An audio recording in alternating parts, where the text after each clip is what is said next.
Hello, developmental psychology class. My name is Rachel Brown, and I read the book Brain Rules for Babies by John Medina.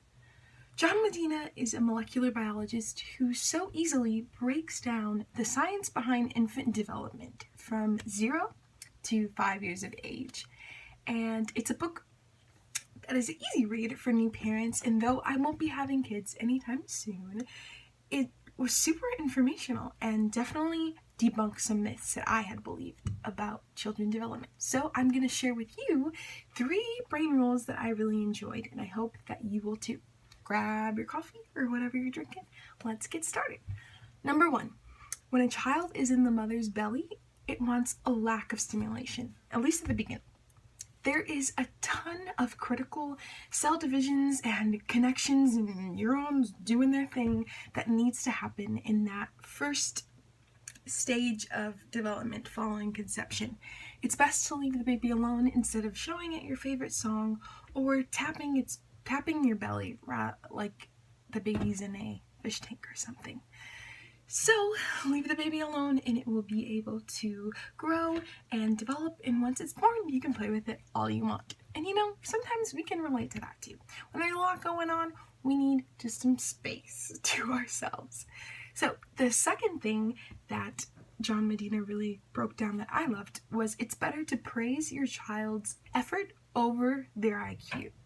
So there's a boy named Ethan that he had brought up as an example where his parents did a lot of this praising of his IQ. Whenever he got an A, they said, "You're really smart, good job, wow, proud of you."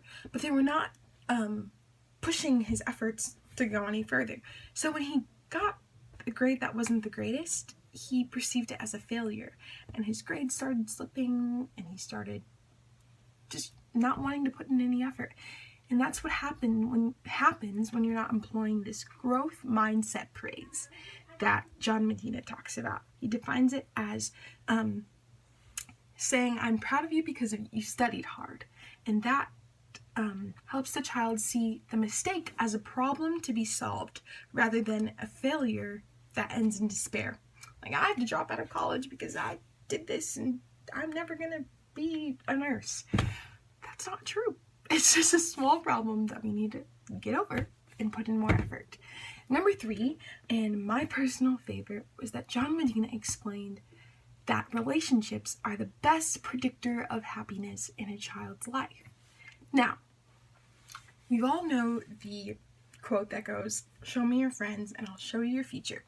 Or the way I like to put it, your crew determines your view.